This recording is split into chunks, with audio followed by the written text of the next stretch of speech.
Assalamualaikum warahmatullahi wabarakatuh.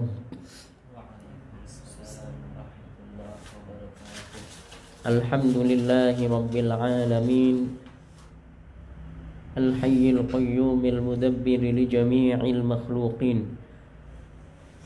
Wassalatu wassalamu ala sayyidina Muhammadin Tahal Amin wa ala alihi wa ashabihi at-tayyibin at-tahirin. Allahumma la sahla illa ma ja'altahu sahla wa anta ya hayyu ya qayyum taj'alul hazna idza syi'ta sahla. Allahumma dhakkirna ma nasina wa 'allimna ma jahilna wa zidna 'ilma. Allahumma arzuqna al-ikhlasa fin niyyati wal qawli wal 'amal. Qala al-muallif rahimahullah, qala al-imam Abu Hafsin Umar bin Ahmad an-Nasafi rahimahullahu ta'ala fi kitabih al-'aqidati an-nasafiyyati ma ma'nahu fa idza daraba insanun zujajan bihajarin fakasarahu fad-darbu wal kasru wal inkisaru bi khalqillahi ta'ala. An-Nasafi berkata, An-Nasafi adalah Imam Abu Hafs Umar bin Muhammad An-Nasafi, lahir tahun 461 Hijriah dan wafat tahun 537 Hijriah. Dalam bukunya yang populer yang berjudul Al-Aqidah An-Nasafiyah, pengarang menyebutkan penegasan An-Nasafi di sini secara maknanya, tidak persis bunyi teksnya.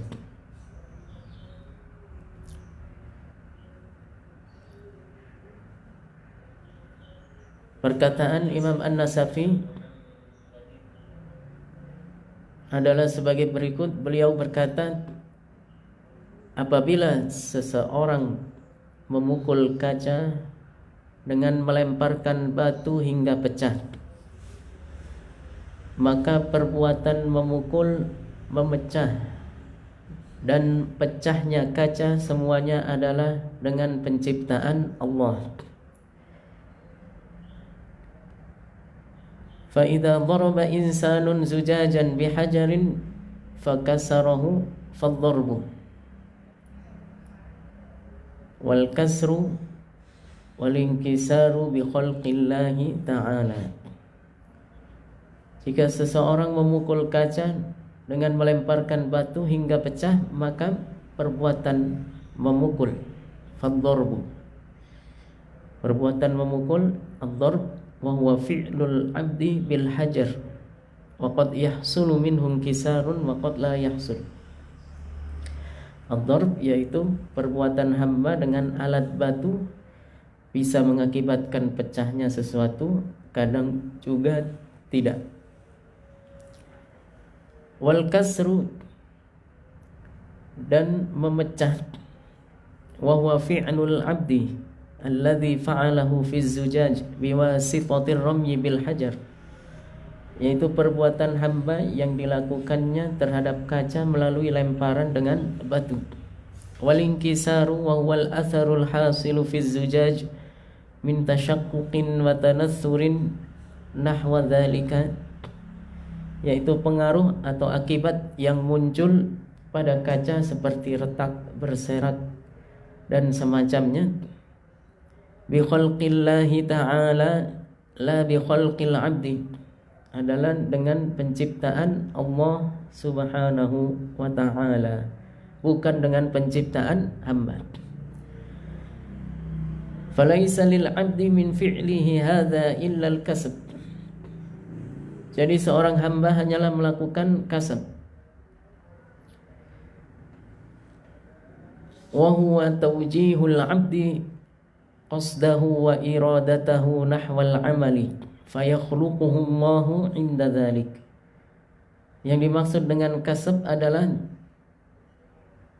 apabila seorang hamba mengarahkan niat dan kehendaknya untuk melakukan suatu perbuatan maka Allah menciptakan perbuatan tersebut. Arti dari kasab atau makna dari kasab itu adalah tawjihul abdi qasdahu wa iradatahu nahwal amali fayakhluquhu Allahu inda dzalik. Tawjihul abdi qasdahu wa iradatahu nahwal amali fayakhluquhu Allahu inda dzalik. Apabila seorang hamba mengarahkan niat dan kehendaknya untuk melakukan suatu perbuatan, maka Allah menciptakan perbuatan tersebut. Qala ta'ala fi suratil Baqarah, laha ma kasabat wa 'alaiha maktasabat, ay lin nafsi jazaa'u ma kasabathu minal khair ay tantafi'u bidzalik. Wa 'alaiha maktasabat ay wa 'alaiha wabalu maktasabathu min 'amali syarr ay yadurruha dzalika fal 'abdu innama yattasifu bil kasbi la bil khalq wa huwa yuhasabu 'ala kasbihi. Dalil dari Al-Qur'an yang menunjukkan bahwasanya hamba makhluk hanya melakukan kasab, tidak menciptakan perbuatan. Yang menciptakan perbuatan pada hamba itu adalah Allah Subhanahu wa ta'ala. Adalah firman Allah ta'ala, laha ma kasabat wa 'alaiha maktasabat.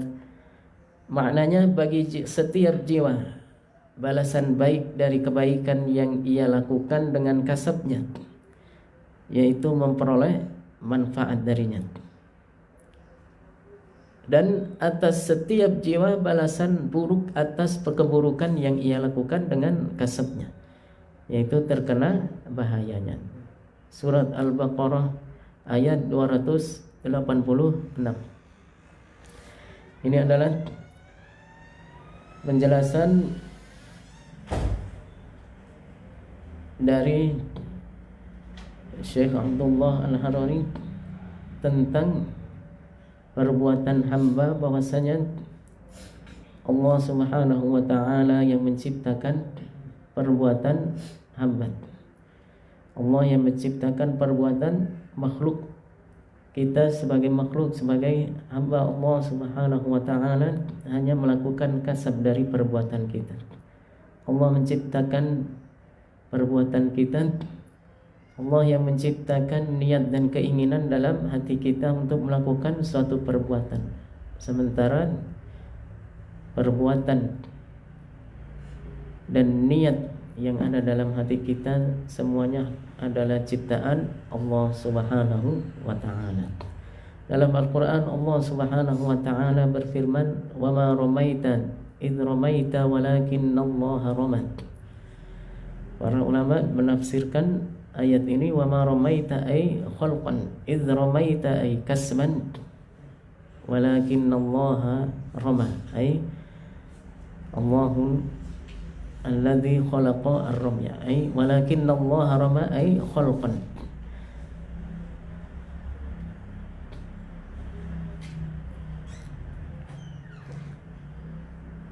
Artinya ketika kita melempar, ketika engkau melempar, sebenarnya engkau tidak menciptakan perbuatan melempar itu. Wa ma ramaita, engkau tidak menciptakan perbuatan melempar. Idh ramaita, saat engkau melakukan kasab berupa perbuatan melempar. Walakinna Allah rama ay khalqan, akan tetapi Allah yang menciptakan perbuatan melempar itu. Qala al-muallif rahimahullah, wal yu'lam anna kalamahu subhanahu wa ta'ala sifatun min sifatihi tsabitati li dzatihi ats-tsabitati li dzatihi al-azali al-abadi, wa huwa al-kalamu ay al-kalamu qadimun azaliyun labtida'a lahu. Kalam Allah adalah qadim, tidak bermula sebagaimana seluruh sifat-sifatnya. Kasairi ay baqi sifatihi ta'ala. Kalam Allah adalah salah satu sifat zatnya yang tetap baginya, yang azali dan abadi. Dan kalam Allah seperti sifat-sifat yang lain adalah azali dan abadi, tidak bermula, tidak ada permulaannya dan tidak ada akhirannya, tidak bermula dan tidak berakhir. Seperti sifat al-hayat, al-ilm, al-qudrah, as-sama', al-basar, yang semuanya adalah qadim. Semua sifat-sifat Allah adalah qadim, karena zat yang azali tidak berlaku baginya sifat yang baharu. Kasairi sifatihi minal hayati wal ilmi wal qudrati was sam'i wal basar fa innaha qadimatun wa dhalika li'anna adh-dhata al-azaliyya la taqumu bihi sifatun hadithah. فيعلم من ذلك أن كلام الله ليس حرفا ولا صوتا ولا لغة ولا يبتدأ ولا يختتم. Dari sini diketahui bahwasanya sifat kalam Allah bukanlah huruf, bukan suara dan bukan bahasa, tidak dimulai dan diakhiri. Wa amma al-lafzul munazzalu fa huwa ibaratun an dhalikal kalamil azali wa lidzalika yutlaqu alaihi annahu kalamullah.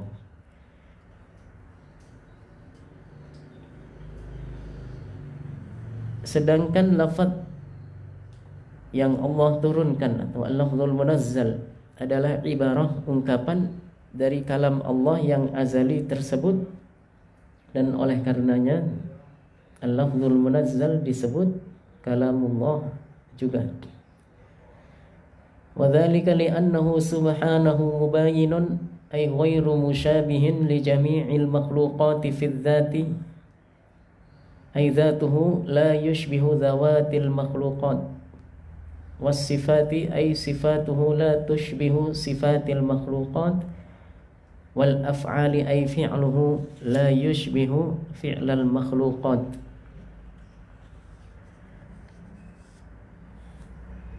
Allah Maha Suci dari apa yang dikatakan oleh orang-orang yang zalim. Karena Allah Subhanahu wa taala tidak menyerupai semua makhluknya, baik pada zatnya, sifat-sifatnya dan perbuatannya. Allah tidak serupa dengan makhluknya, baik zatnya, baik pada zatnya.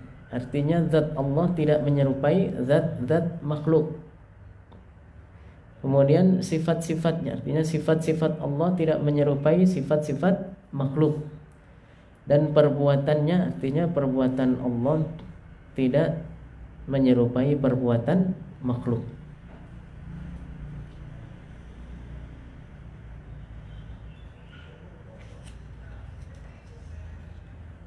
Subhanahu wa ta'ala ay taqaddasa wa tanazzaha amma yaqulu adh-dhalimuna ay al-kafiruna minal musyrikin wal mushabbiha min wasfillahi bima la yaliqu bihi uluwan kabira ay tanazzuhan kamilan.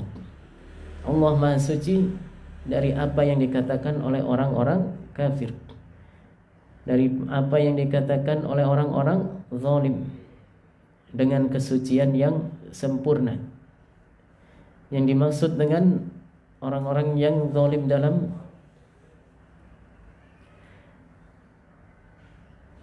redaksi yang disebutkan oleh Syekh pada kitab ini adalah seperti kaum musyrikin dan orang-orang musyabbihah, mereka yang menyerupakan Allah dengan makhluk, golongan musyabbihah yang menyifati Allah dengan sifat-sifat yang tidak layak baginya.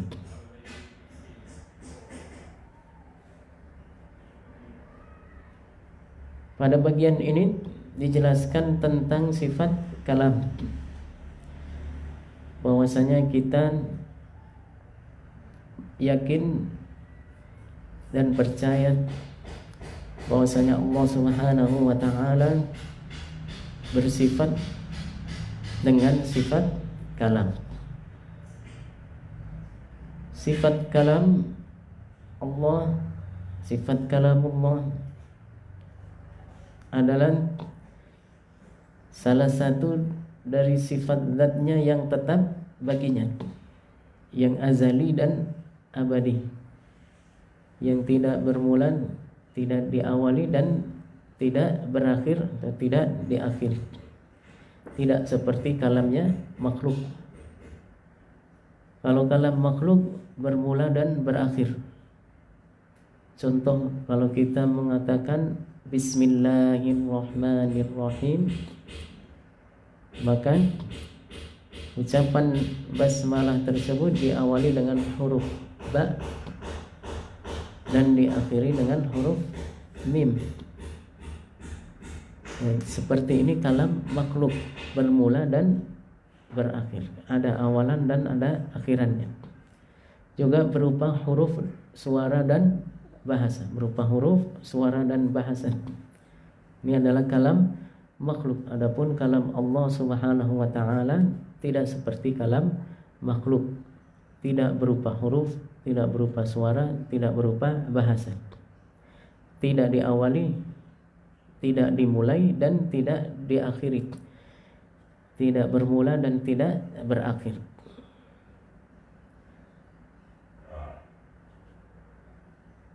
Allah Subhanahu wa taala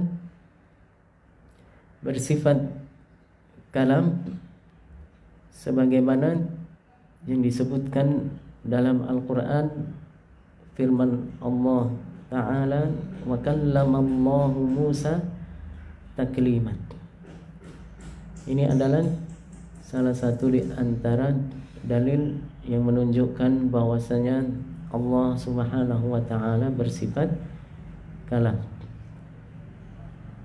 Kalam Allah yang azali, yang abadi itu, yang tidak berupa huruf, suara dan bahasa, jika Allah berkehendak untuk memperdengarkannya kepada hambanya, maka akan terbuka hijab, dibuka hijab dari hamba tersebut, dari seorang nabi, seperti yang terjadi pada Nabi Musa, sehingga Nabi Musa bisa mendengar kalam Allah yang azali, yang abadi, yang tidak berupa huruf, suara dan bahasa. Seperti juga yang terjadi pada Nabi kita Muhammad sallallahu alaihi wasallam pada waktu Mi'raj, beliau mendengar kalam Allah yang azali, yang abadi, yang tidak berupa huruf, suara dan bahasa. Karena Allah berkehendak, maka dibuka hijab dari hambanya sehingga bisa mendengar kalam Allah yang azali, yang abadi, yang tidak berupa huruf, suara dan bahasa. Ini makna firman Allah Subhanahu wa taala, wa kallamallahu Musa taklima. Artinya Allah memperdengarkan kalamnya kepada Nabi Musa, membuka hijab dari Nabi Musa sehingga Nabi Musa bisa mendengar kalam Allah yang azali, yang abadi, yang tidak berupa huruf, suara dan bahasa.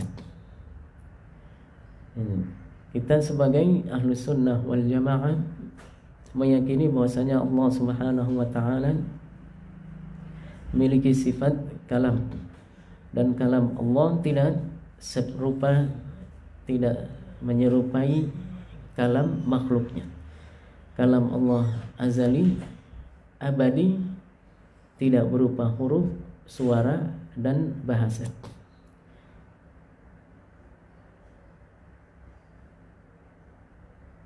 Jika Allah Subhanahu wa taala berkehendak untuk memperdengarkan kalamnya kepada salah satu di antara hamba-hambanya, seperti yang terjadi pada Nabi Musa atau Nabi Muhammad sallallahu alaihi wasallam, maka hamba tersebut akan dibuka hijab dan bisa mendengar kalam Allah yang tidak berupa huruf, suara dan bahasa, tidak bermula dan tidak berakhir.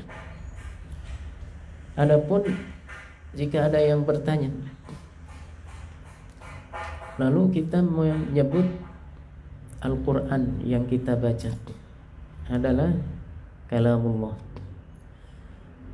Yang kita baca Quran, kita pegang mushaf, kemudian kita sebut ini adalah kalamullah. Apa artinya? Sementara ini kan tadi dijelaskan kalamullah tidak berupa huruf, suara dan bahasa. Para ulama menjelaskan bahwasanya jika disebut kalamullah, ya maka bisa memiliki dua pengertian, dua makna. Yang pertama adalah dengan makna sifat kalam Allah yang dzati, yang azali, yang abadi, yang tidak berupa huruf, suara dan bahasa. Yang kedua dengan makna al-lafzul munazzal, lafaz yang diturunkan, yaitu ibarah atau ungkapan dari kalam Allah yang azali tersebut, yang berupa huruf, suara dan bahasa. Jika kalam Allah itu dimaknai dengan al-lafzul munazzal, maka itu berupa huruf, suara dan bahasa. Malaikat Jibril diperintahkan oleh Allah untuk mengambil Al-Quran dari Lauhul Mahfuz.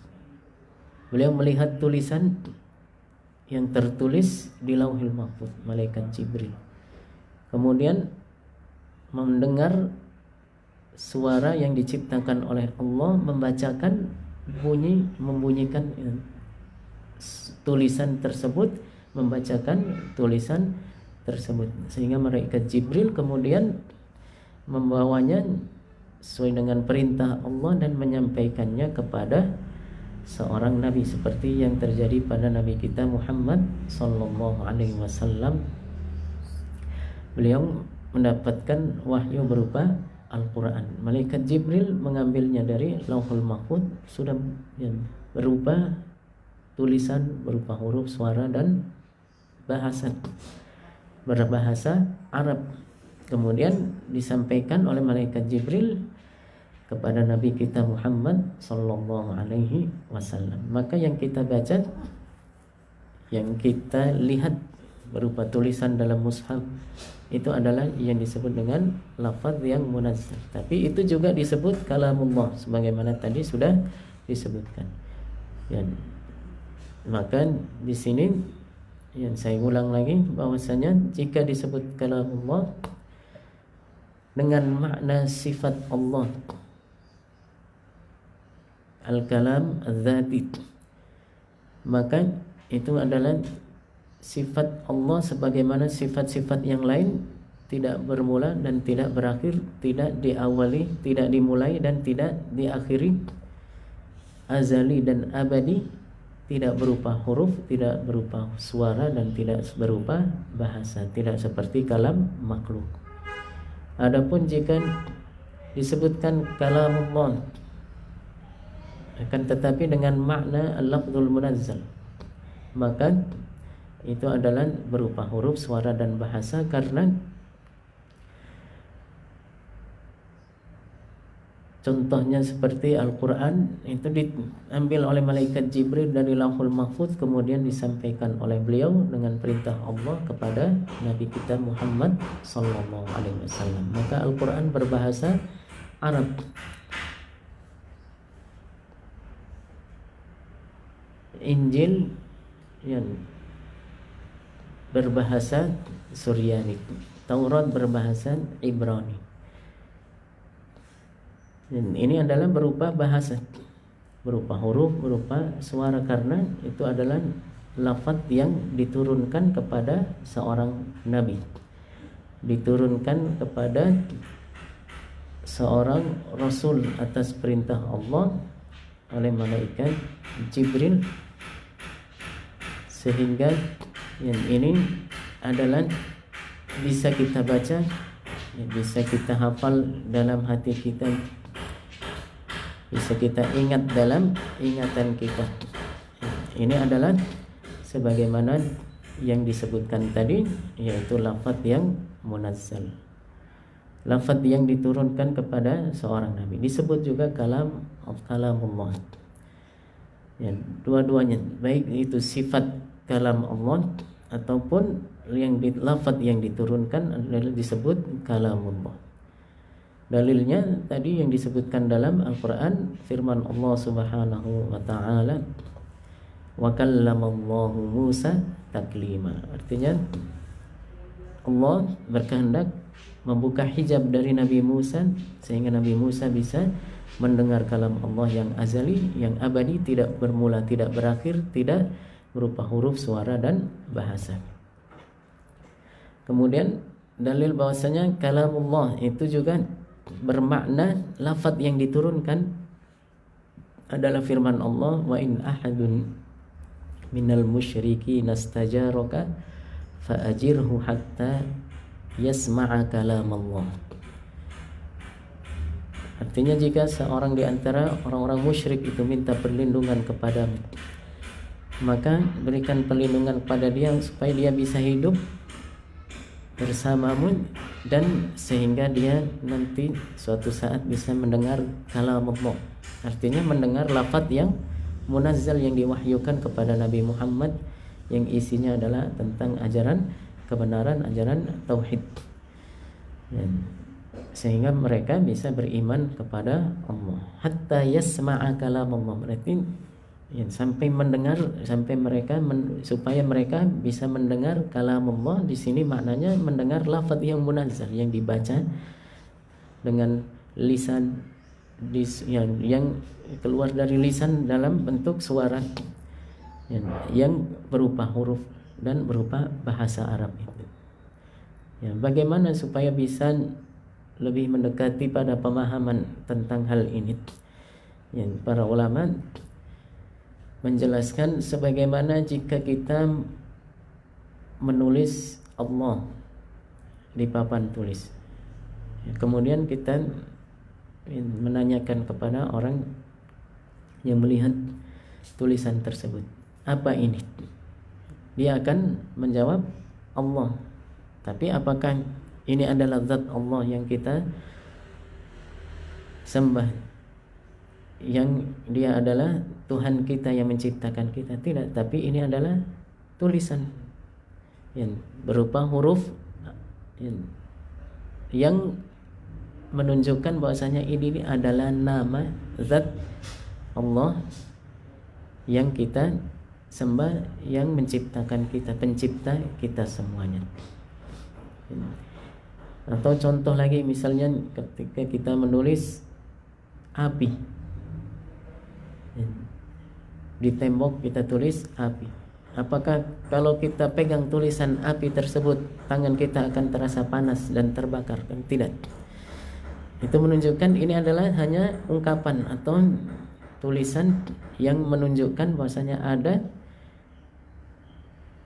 sesuatu yang panas dan bisa membakar yang namanya api. Sementara ini hanya tulisan saja. Begitu juga ketika kita buka mushaf Al-Quran, kita baca Bismillahirrahmanirrahim, Qul huwallahu ahad. Ini adalah berupa huruf, suara, dan bahasa. Apa yang kita baca dengan lisan kita akan mengeluarkan suara, didengar dengan telinga, dihafalkan dalam hati, diingat dalam ingatan, berupa huruf, suara, dan bahasa, bermula dan berakhir. Ini adalah lafaz yang diturunkan, maka ini adalah makhluk.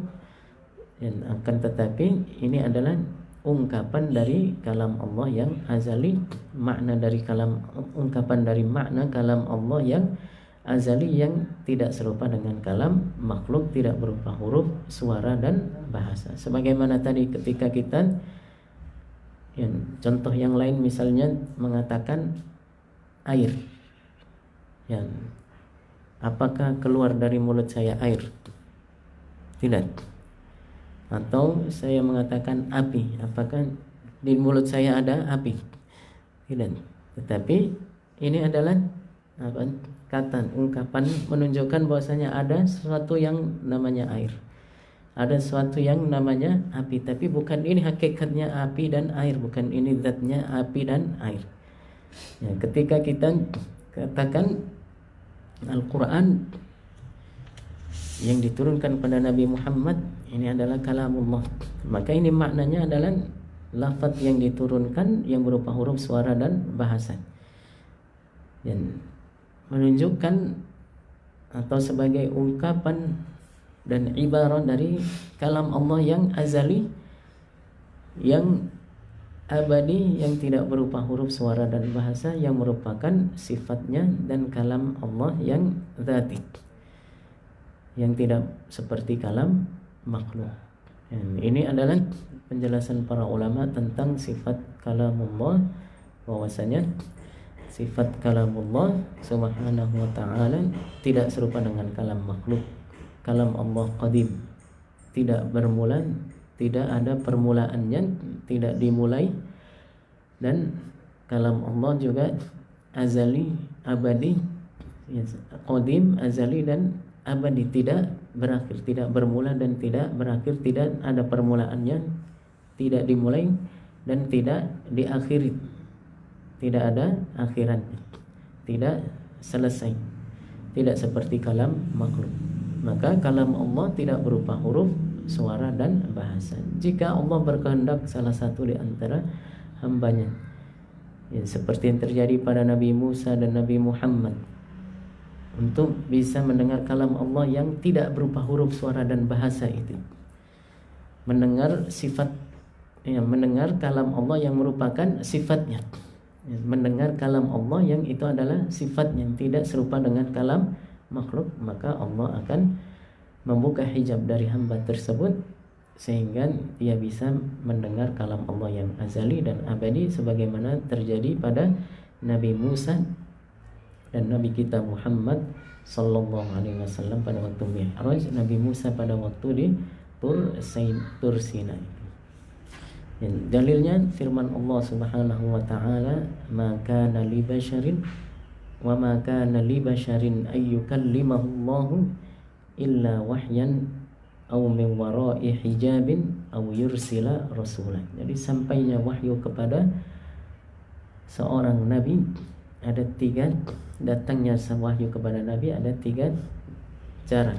Yang pertama adalah dengan wahyu, illa wahyan, secara langsung tanpa perantara Allah memberikan ilham, berikan wahyu kepada seorang nabi.